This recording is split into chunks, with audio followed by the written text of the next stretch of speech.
الحمد للہ وکفیٰ والصلاة والسلام علی سید الانبیاء اما بعد فاعوذ باللہ من الشیطان الرجیم بسم اللہ الرحمن الرحیم عن ابی ہریرہ رضی اللہ تعالی عنہ قال قال رسول اللہ صلی اللہ علیہ وآلہ وسلم من صلی علی جنازۃ فی المسجد فلا شیء له او کما قال صدق اللہ مولانا العظیم وصدق رسولہ النبی الکریم ان اللہ وملائکتہ یصلون علی النبی یا ایہا الذین آمنوا صلوا علیہ وسلموا تسلیما اللہم صلی علی سیدنا و اصحاب سیدنا و ازواج سیدنا و مولانا محمد وبارک وسلم وصلی علیہ الصلاۃ والسلام علیک یا سیدی یا رسول اللہ وعلی آلک و اصحابک یا سیدی یا حبیب اللہ۔ نہایت ہی واجب الاحترام معزز محترم محتشم سامعین ذی وقار، پچھلی خطبے میں چند معروضات مسجد میں جنازہ پڑھنے کے حوالے سے آپ کی سماعتوں کی نظر کیں۔ کچھ خدشات باقی رہ گئے، کچھ پہلو جن پہ روشنی نہ ڈالی جا سکی۔ پھر ویسے بھی پہلے میں گزارش کرنا چاہوں گا کہ میری آپ کو پتہ بھی ہے کہ عادت بھی یہی ہے کہ میں اصلاح برائے اصلاح کرتا ہوں۔ تنقید کرنا، کسی پر اٹیک کرنا، کسی کے سامنے اپنے چار فکروں اور چار جملوں کی وجہ سے اپنا کو روب جمانا، یہ میری قطعاً عادت نہیں ہے۔ اللہ کریم محفوظ فرمائے۔ مقصد و محاصل صرف اور صرف علم کی روشنی آپ تک پہنچانا ہے۔ تو اس لیے گزارش یہی ہے کہ کسی بھی بات کو جب سنا جائے، چونکہ ہمارے معاشرے کے اندر نیگیٹو پہلو پر غور بڑا کیا جاتا ہے، ہم اچھائی کو ادھر ہی رہنے دیتے ہیں، اور جو ہماری نیگیٹو سوچ ہے، منفی سوچ ہے، وہ ہم لے کر آگے پروان چڑھنا شروع کر دیتے ہیں۔ تو ہمیں ہمیشہ مثبت سوچ رکھنی چاہیے۔ جب بھی کسی حوالے سے بات ہوتی ہے تو پھر اسے اسی تک محدود رکھنا چاہیے۔ تو باقی توفیق عطا کرنے والی ذات اللہ کریم کی ہے۔ دعا ہے کہ رب کریم ہم سب کو تعلیمات قرآن اور تعلیمات اسلام کے مطابق زندگیاں بسر کرنے اور اللہ وحدہ لا شریک اپنی تابعداری کرنے کی توفیق عطا فرمائے۔ معزز سامعین، حدیث پاک برکت کے لیے آپ کی سماعتوں کی نظر کی۔ آقا کریم علیہ تحیت و تسلیم نے فرمایا، جناب حضرت ابو ہریرہ رضی اللہ عنہ راوی ہیں، سرکار دو عالم نور مجسم صلی اللہ علیہ وآلہ وسلم نے ارشاد فرمایا، من صلی علی جنازۃ فی المسجد، جس نے جو بھی مسجد میں جنازہ پڑھے، جنازے کے لفظ ہیں یہاں پر، من صلی یہاں پر فرمایا گیا جس نے پڑھا علی جنازۃ فی المسجد، مسجد میں جنازہ، ٹھیک ہے جی۔ اور اس کے لیے پھر کیا کیا گیا؟ فرمایا گیا فلا شیء لہ، فرمایا کہ اس کے لیے کوئی شے نہیں ہے۔ ابو داؤد شریف کے حدیث پاک جیسے میں نے آپ کی سماعتوں کی نظر کی تھی، اس کے اندر کیا تھا؟ من صلی علی جنازۃ فی المسجد فلا اجر لہ، اس کے لیے اجر نہیں ہے۔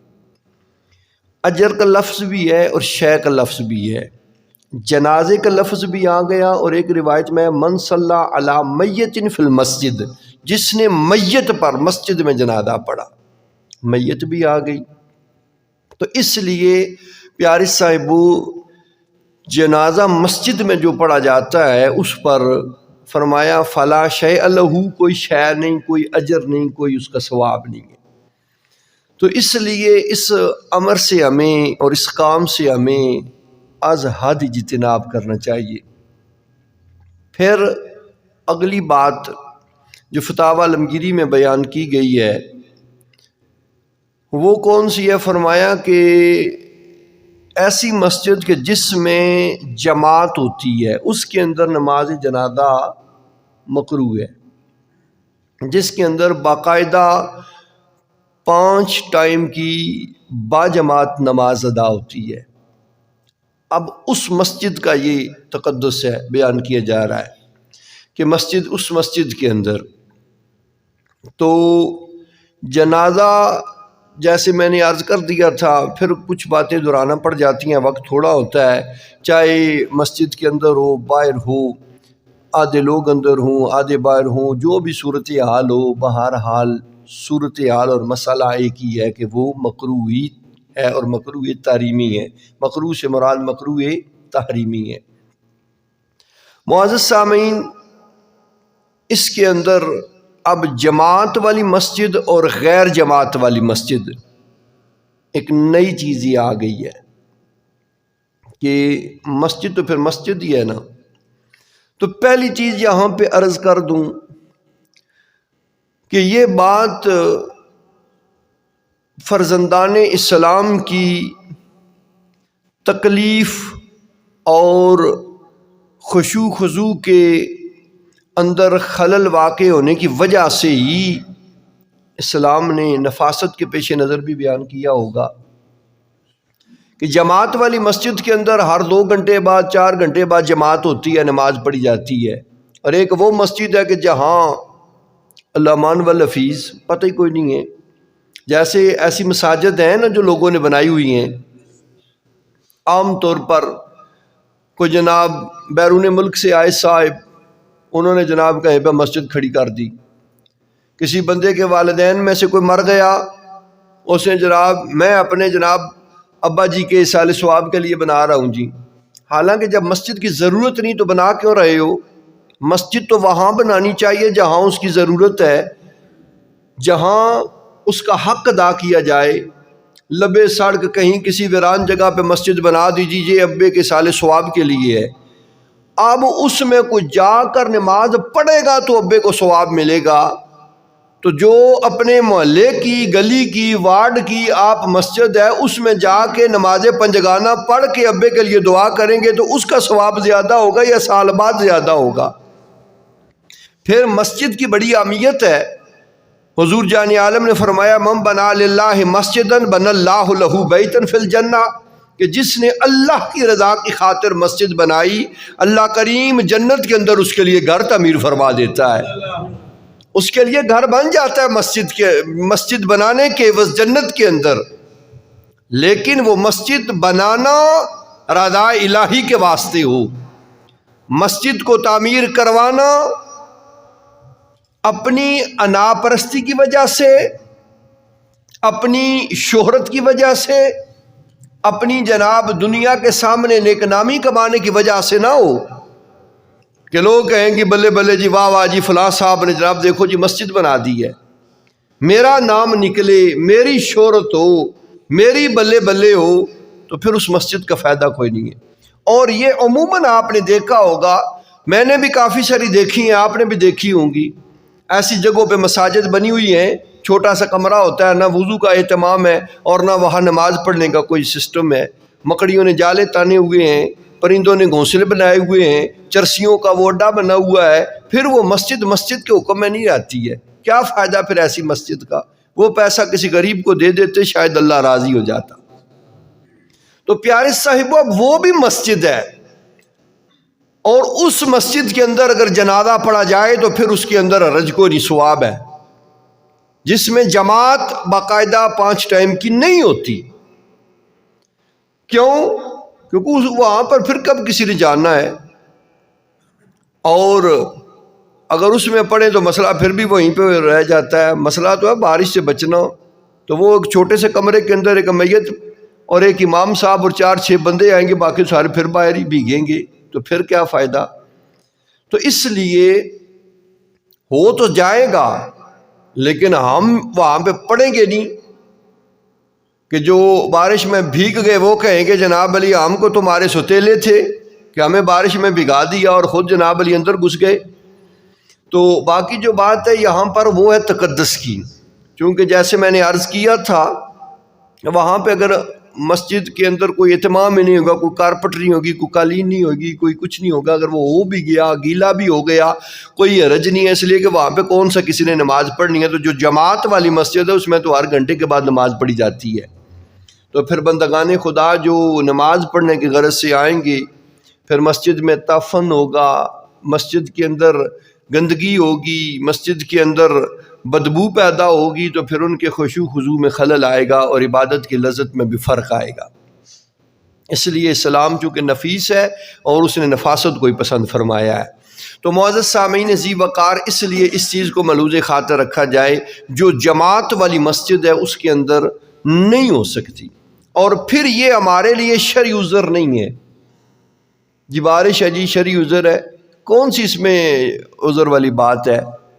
یہ تو ہماری اپنی ذاتیات کی بات ہے، یہ ہماری اپنی خواہش پرستی اور انا پرستی ہے۔ ہم جناب اکیلی جان پر لاکھوں کروڑوں روپے خرچ کر کے کوٹھیاں اور بنگلے بنا لیتے ہیں، تو کیا ہم پورا ایریا اور علاقہ مل کر فنڈنگ کر کے تو اپنے جنازہ گاہ کے اوپر چھت نہیں ڈال سکتے؟ یہ ہماری ذاتی ضرورت ہے، اسے شرعی نہیں کہا جا سکتا کہ شرعی عذر ہے جی، تو یہ شرعی عذر نہیں ہے، یہ ہماری ذاتی ضرورت ہے، ہماری انا پرستی ہے، ہماری خواہش پرستی ہے۔ ہم دھوپ میں جلنا بھی نہیں چاہتے، سردی میں وہ ٹھرنا بھی نہیں چاہتے، اور بارش میں بھیگنا بھی نہیں چاہتے، اور سارے جناب بابو اور پپو بن کے جناب جنازہ بھی پڑھنا چاہتے ہیں، تو پھر ایسے تو بات نہیں بنے گی۔ کسی کوٹھی میں پڑھ لیں جائز ہے، مدرسے میں پڑھ لیں جائز ہے، لیکن کوٹھی میں پڑھ کے آؤ تو صحیح، پھر جو زندہ بچ کے نکلے گا پھر اسے پوچھا جائے گا۔ جب کوٹھی کا مالک آپ کو اپنے مکان کے اندر گند نہیں کرنے دے گا کہ تم نے ساری میری کوٹھی جو ہے، یہ بنگلہ جو ہے، یہ گندا اور آلودہ کر دیا ہے، تو خانہ خدا کا کوئی احترام نہیں۔ اس واسطے معزز سامعین، ان کوٹھیوں اور بنگلوں میں بڑے بڑے حال ہوتے ہیں، وہاں پہ اگر پڑھنا چاہیں تو پڑھ بھی سکتے ہیں اور پڑھا جا بھی سکتا ہے، مدرسے میں پڑھا جا سکتا ہے، کوئی مسافر خانہ ہو، کوئی جماعت خانہ ہو، کوئی عیدگاہ ہو، وہاں پہ پڑھا جا سکتا ہے، کچھ بھی نہیں ہے۔ اتنی جناب دعائی ہے کہ گاؤں کے اندر کوئی شائی کوئی نہیں ہے، اور پھر اگر 2-3 منٹ لگ بھی جاتے ہیں بارش میں پڑھتے ہوئے تو اس میں کوئی حرج بھی نہیں ہے۔ تو اس لیے پیارے صاحبو، جماعت والی اور غیر جماعت والی مسجد کا یہ فرق ہے۔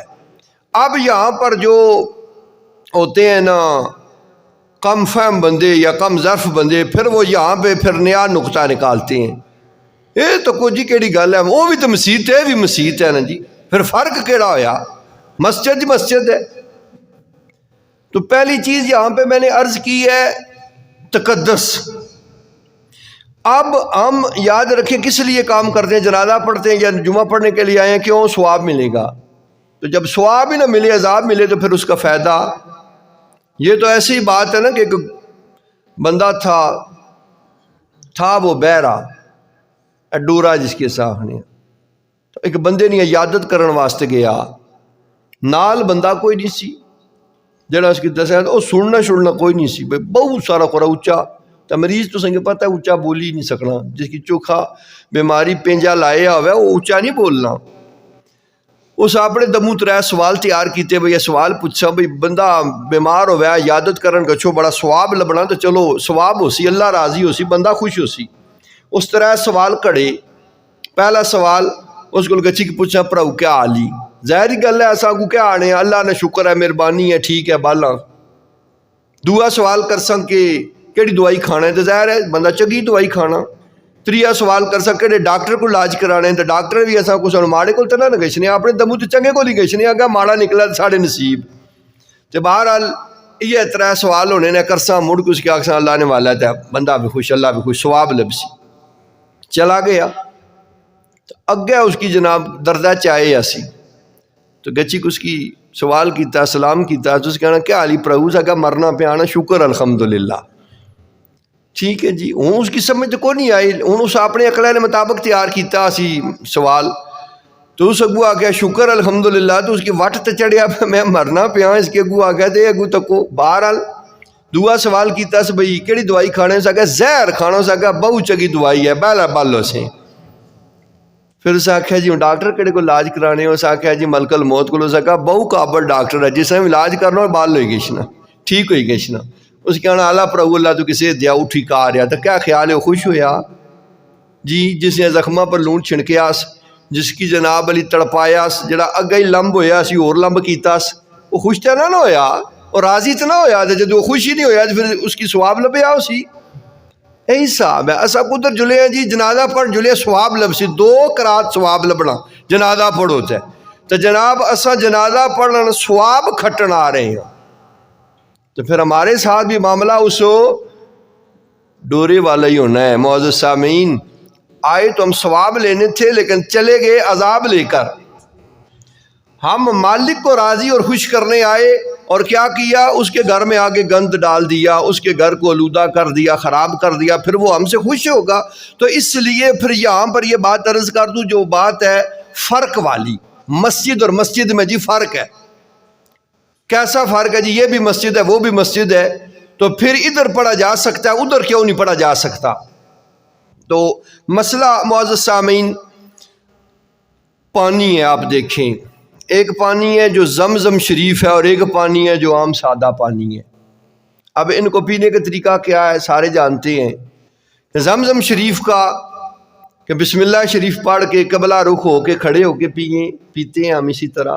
اور عام پانی کا کیا ہے بسم اللہ شریف پڑھیں بیٹھ کر 3 سانسوں میں پئیں. اس کا حکم ہے کہ اگر کبھی کبھار آپ کو بھول سے یاد نہیں رہا اور آپ نے کھڑے ہو کے پانی پی لیا یاد آیا تو حلق میں انگلی ڈال کے الٹی کر دیں. عام پانی کے حوالے سے عرض کر رہا ہوں. اب اگر کھڑے ہو کے پینا تھا بیٹھ کے پی گئے بیٹھ کے پینا تھا کھڑے ہو کے پی گئے تو کوئی گناہ تو لازم نہیں آئے گا. مطلب ہے کوئی کافر تو نہیں ہو جائے گا نا دار اسلام سے نکل نہیں جائے گا. سنت کو ترک کرنے کا جو اجر اور ثواب ہے اس سے محروم ہو جائے گا. بس یہ چیز ہے سنت کو چھوڑنے کی وجہ سے جو ثواب ملنا تھا اس سے محروم ہوگا. باقی پینا تھا پی لیا پانی نے اندر جانا تھا چلا گیا بات ختم. اب ایک پانی کو کھڑے ہو کے پیئیں تو ثواب ہے ایک کو بیٹھ کے پیئیں تو ثواب ہے. کس وجہ سے نسبت اور تقدس کی وجہ سے درجے اور ادب کی وجہ سے. تو جب نسبت اور تقدس درجے اور ادب کی وجہ سے پانیوں میں فرق آ سکتا ہے تو اسی نسبت اور تقدس کی وجہ سے مسجد میں بھی فرق آ سکتا ہے. امید ہے مسئلہ آپ کو سمجھ آ گیا ہوگا. تو پیارے صاحبوں اگلی بات وقت مختصر ہو رہا ہے. عرض کی تھی جنازہ دوبارہ جو پڑھا جاتا ہے فیشن ہو گیا ہے یہ ایک نیا رواج بن گیا ہے. جہاں پر یہ عیش پذیر ہے ایک وہاں پہ پڑھ لیں اور دوسرا جناب آبائی گاؤں میں چلے جائیں تو آبائی گاؤں میں آ کے پڑھا جاتا ہے. اور ایک بندے کے 2 جنازے شریعت نے رخصت ضرور دی ہے لیکن ہم اس سے ناجائز فائدہ اٹھاتے ہیں.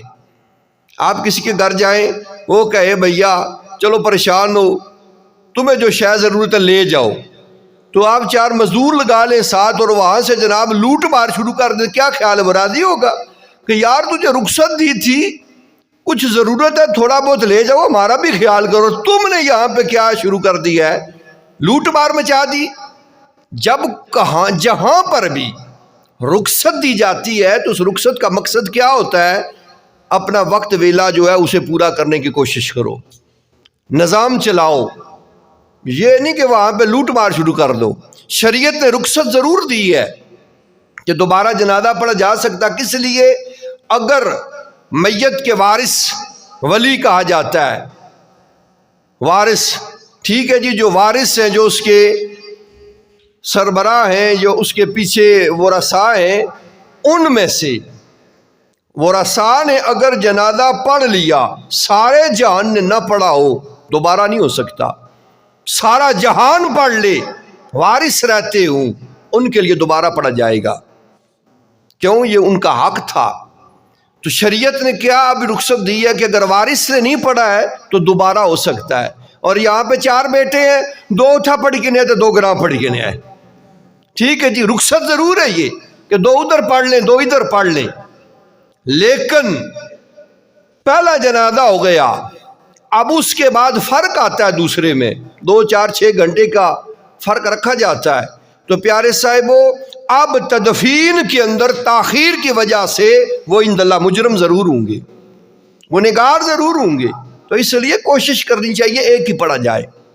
اور جنازہ 3 صورتیں ہیں دوبارہ پڑھنے کی چوتھی کوئی نہیں ہے۔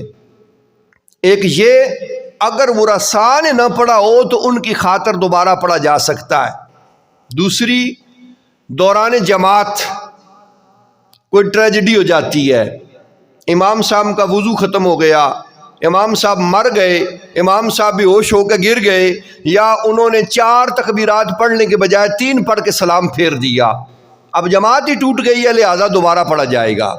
اور تیسری صورت جو ہے وہ یہ ہے کہ کامل وقت میں جنازہ گاہ میں پہنچا اور اسے ناقص وقت میں پڑھا گیا، تو اب اس کی دوبارہ جو ہے نا وہ پڑھنا، اعادہ کرنا وہ ضروری ہے۔ اب یہ تھوڑا بریک مسئلہ ہے کہ کامل اور ناقص وقت کیا ہے۔ مثلا 12 بجے تک کامل وقت ہے، 12 بجے کے بعد زوال شروع ہوتا ہے، وہ ناقص وقت ہے۔ اب پہنچا جنازہ، کامل وقت میں پہنچ گیا، 1-2 منٹ رہتے تھے، پڑھ سکتے تھے، پڑھ لیتے، نہیں پڑھا، وہ جناب صفحے درست کرنے میں لگ گئے، مولوی صاحب خطاب کرنے لگ گئے، کام لمبا کر دیا، تو پھر اب جب اسے ناقص وقت میں پڑھیں گے تو پھر اسے دوبارہ پڑھنا ضروری ہے، کیونکہ تم نے جان بوجھ کے تاخیر کی ہے۔ ناقص وقت میں آئے، ناقص وقت میں پڑھا جائے، ہو جائے گا۔ کامل وقت میں آئے تو کامل وقت میں پڑھا جائے، کامل وقت میں پہنچا، ناقص وقت میں پڑھا تو پھر اس کی اعادہ کرنا ضروری ہے۔ یہ 3 صورتیں ہیں، اس کے علاوہ کوئی نہیں۔ اب تیسرا مسئلہ جو عرض کیا تھا میں نے، مسجد کے اندر مانگنے اور دینے کے حوالے سے، کہ مسجد میں جب کوئی سوال کرتا ہے تو اس کو دینے کے حوالے سے میں نے عرض کیا تھا نا، 1 درہم دو گے تو حضور نے فرمایا 70 درہم مسجد سے باہر جا کے کفارہ ادا کرو۔ پیارے صاحبو، اب یہاں پر کوئی یہ نہ سمجھے کہ مطلق دینا ہی غلط ہے اور خراب ہے اور منع ہے، یہ ہے انفرادی بات۔ مختلف پہلو ہوتے ہیں نا ہر چیز کے، ہر بات کے، ہر مسئلے کے، اس لیے پھر مجھے دوبارہ پھر اس پہ روشنی ڈالنی پڑتی ہے۔ یہ اپنی ذات کے حوالے سے بات ہے، جو خانہ خدا کے لیے ہو، مسجد کے لیے جو مانگا جاتا ہے، رفائی کاموں کے لیے مانگا جاتا ہے، کہیں پہ میلاد جلسہ کرنا اس کے لیے مانگا جائے تو وہ شرعی رفائی کام ہے، اس میں سب کا بھلا اور خیر ہوتی ہے، اس کے اندر حرج کوئی نہیں ہے۔ مسجد کے لیے جو چادر پھیری جاتی ہے یا ڈبہ پھیرا جاتا ہے یا لوگوں سے کہا جاتا ہے مخیر حضرات حصہ ڈالیں، تو اس کے اندر معزز سامعین کوئی حرج اور گناہ نہیں ہے، اس بات کو یاد رکھیں۔ اے نہ ہوے کو منگا تھا کو شاہ رہا کہ جی دیا ہے نا، ٹھیک ہے جی، جتنا آکھیا سی اتنا ہی سوچیا ہے تو اس نے سمجھیا ہے۔ معزز سامعین، اب اس پہ آپ کو میں نے مثال عرض کی تھی، کسی کے گھر چائے پینے والی آپ کے ذہن میں ہوگی، تازی تازی بات ہے۔ اب یہاں پہ عرض کر دوں کہ مالک کے سامنے اس کے غیر سے، اس کی موجودگی میں، اس کی طاقت کے ہوتے ہوئے مانگو پھر تو حرج ہے، تو جب اس کے واسطے مانگو تو پھر کیا خیال ہے؟ کسی پیر صاحب کے آستانے پہ چلے جائیں، مخیر حضرات عام لوگ بھی بیٹھے ہوں، کو بندہ اٹھ کے کہے جناب بات یہ ہے کہ پیر صاحب کے اب چیلے چاٹے چوکھے ہو گئے ہیں، تو یہ بیٹھک تھوڑی ہے، جگہ تھوڑی ہے، تو اس لیے خیال ہے کہ اسے تھوڑا وسیع کریں، تو ہماری جناب مرضی ہے کہ آپ ذرا تعاون کریں تو اس کو ہم بڑھائیں گے، لوگ بیٹھیں گے، جیسے جیسے معاملات ہیں، اگر صحیح پیر ہیں تو پھر تو وہاں پہ علم کے نور پھیلیں گے، اور اگر دنیا دار ہیں، ہٹی چمکائی ہوئی ہے، تو پھر بھی چلو لوگ روٹی تو کھاتے ہی ہیں نا۔ تو بہرحال بھائی پیر صاحب کی موجودگی میں پیر صاحب کے گھر بیٹھ کے تو ان کے لیے مانگا جائے، کسی چودھری نمبردار کے ڈیرے پہ بیٹھ کے اس کے لیے مانگا جائے، تو کیا خیال ہے، وہ راضی ہوگا یا ناراض ہوگا؟ تو پھر مسئلہ آپ کو سمجھ آئے گیا ہوگا۔ جب آپ کسی کے پاس جا کر اپنے لیے مانگیں تو پھر تو خرابی ہے، جب اسی کے لیے مانگیں۔ اب خانہ خدا میں آ کے بیٹھے ہیں اور کہتے ہیں یار مسجد کی توسیع کے لیے آپ مہربانی کریں اور حصہ ڈالیں، اللہ کے گھر کے لیے، اللہ کی رضا کے لیے مانگ رہے ہیں تو اس میں حرج کوئی نہیں ہے۔ رفع عامہ کے لیے مانگ رہے ہیں، مخلوق خدا کی خدمت کے لیے، تو اس میں حرج کوئی نہیں ہے۔ اس چیز کو ملحوظ خاطر ضرور رکھیے گا۔ اور اس پر ایک میں بات عرض کر دوں، ایک کتے کی، بندوں کی بات ہے، لیکن اللہ کریم جل وعلا نے ہمارے لیے بڑے بڑے سبق رکھے ہیں۔ ایک اللہ والا تھا نا، ایک فقیر درویش، تو اس نے ایک دن، حکایت ہے ہماری عبرت اور سبق حاصل کرنے کے لیے، تو اس نے کسی کتے سے کہا کہ تیرے اندر 3 بڑی خرابیاں ہیں، بڑے یہ تیرے عیب ہیں، یہ نہیں ہونے چاہیے تیرے اندر۔ تو اس نے کہا جی کون سے ہیں؟ تو پہلی چیز اس نے کہی کہ پہلی تیرے اندر خرابی یہ ہے کہ تو ہر اونچی جو جگہ ہوتی ہے، جو چیز ہوتی ہے، اس کے اوپر پیشاب کرتا ہے۔ تو کتے نے کہا کسی کھمبے پر، کسی بوٹے پر، کسی پتھر پر میں واقعی کرتا ہوں۔ کیوں کرتا ہوں؟ اس لیے کہ یہ روئے زمین جسے اللہ کریم جل وعلا نے کیا فرمایا، جو الت لیل ارض مسجدم و طہورا، حضور جان عالم نے فرمایا کہ اللہ نے روئے زمین کو میرے لیے مسجد اور پاک بنا دیا ہے۔ یہ روئے زمین میں اونچی جگہوں پر پیشاب اس لیے کرتا ہوں کہ کہیں ایسا نہ ہو کہ کوئی بندہ خدا کہیں سجدہ کرنا چاہے، نماز پڑھنا چاہے، اور میں نے وہاں پیشاب کر کے اسے گندا کر دیا ہو، تو اس لیے سائڈ پہ کرتا ہوں کہ جب کوئی نماز پڑھنا چاہے تو اسے نماز پڑھنے کے لیے پاک زمین مل جائے۔ جبکہ ہوا بھی پاک کرتی ہے، دھوپ بھی پاک کر دیتی ہے، لیکن ہماری سمجھ کے لیے ہے۔ جب کتے کو اتنا خیال ہے تو ہمیں بھی خیال کرنا چاہیے۔ دوسری بات، اس نے کہا کہ تو رات کو بڑا شور مچاتا ہے، بڑا واویلا کرتا ہے، یہ تیری بڑی بری عادت ہے۔ کتے نے کہا کہ میں شور کیوں کرتا ہوں؟ اوے میں چیخ چیخ کے کہتا ہوں دنیا دارو، اب وقت اور ویلا ہے، اپنے رحمان و رحیم رب سے اپنے گناہ بخشوا لو۔ اوے خواب غفلت میں پڑے ہو اٹھ جاؤ، توبہ تائب کر لو، بھی وقت اور ویلا ہے، اپنے جرموں کو معاف کروا لو۔ تم تو خواب غفلت میں ڈوبے ہوئے، میٹھی نیند سوئے ہوئے ہو، اور وہ وقت قریب آنے والا ہے جب اس احکم الحاکمین کی عدالت کے اندر تمہیں جواب دہی کے لیے پیش کیا جائے گا۔ اس لیے چیخ چیخ کر، گلا پھاڑ پھاڑ کر لوگوں کو جھنجھوڑنے کی کوشش کرتا ہوں کہ بیدار ہو جاؤ اور اپنے لیے معافی مانگ لو۔ سارے آنکھیں چلو ٹھہر کے ماشاءاللہ۔ تو معزز سامعین ذی وقار، اس نے کہا کہ تیری تیسری حرکت، عادت، وہ بھی اچھی نہیں ہے۔ وہ کون سی ہے؟ اس نے کہا کہ تو فقیروں کو بھونکتا ہے۔ تو یہاں یہ بات میں آپ کو سنانا مقصود تھا، دوسری چلو برکت کے لیے سنا دی ہے، کوئی سبق حاصل کرنا چاہے۔ تو اس نے کہا کہ میں فقیر کو کیوں بھونکتا ہوں؟ تو نے کہا کہ بھونکتا ہے تیری غلط عادت ہے، میں بھونکتا کیوں ہوں؟ اس لیے کہ میں اسے غیرت دلاتا ہوں، میں اسے عقل دلاتا ہوں کہ ہوش کے ناخن لے، خیال کر، اور جس کے در پہ تو مانگنے آیا یہ بھی اسی کے در کا سوالی ہے، اور جس سے سارا جہان مانگتا ہے تو اس کا در چھوڑ کے در بدر کیوں ہو رہا ہے؟ اور سارے جہان والوں کو دینے والا پالن ہار وہ ہے، احکم الحاکمین اللہ رب العالمین ہے، اور یہ سارے اسی کے در کے سوالی ہیں، اور تو کیا کر رہا ہے؟ ایک کا در چھوڑ کے در بدر ہو رہا ہے۔ ارے اپنے آپ کو ایک کے در پہ ڈال لے اور ہر در کی محتاجی سے تو غنی ہو جائے گا۔ اس لیے بھونکتا ہوں، ان کو چھوڑ، اس کے در پہ اپنے آپ کو ڈال جو سارے جہانوں کو دیتا ہے، وہ تجھے بھی عطا فرمائے گا۔ اس لیے بھونکتا ہوں۔ تو پیارے صاحبو، عرض کرنے کا مقصد یہ ہے، یہاں ہم سارے مانگنے آئے ہیں، ہم بھی سوالی ہیں، ہم بھی سارے فقیر ہیں۔ مانگ کس رہے ہیں؟ اللہ کا الحاکمین سے۔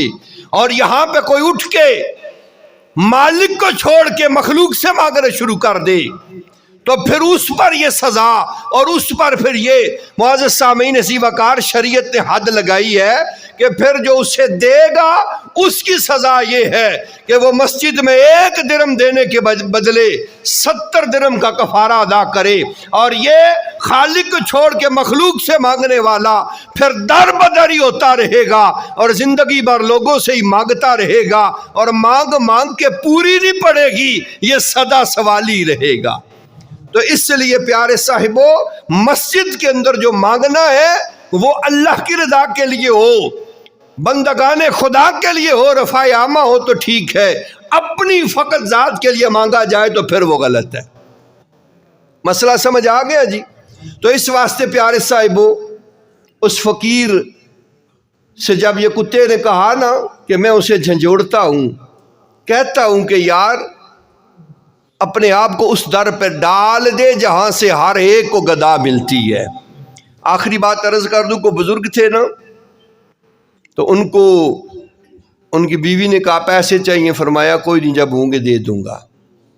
کچھ ٹائم گزرا، پھر اس نے کہا جناب گزارش کی تھی، فرمایا کوئی نہیں، ہوں گے تو دے دوں گا۔ پھر ٹائم گزرا، اس نے کہا جناب ایک گزارش کی تھی، وہ غصے میں آ گئے اور کہا کہ کہا جو ہے نہیں ہے، کیوں بار بار پوچھ کے مانگ کے شرمندہ کرتی ہے، کیوں بار بار مجھے رسوا کرتی ہے؟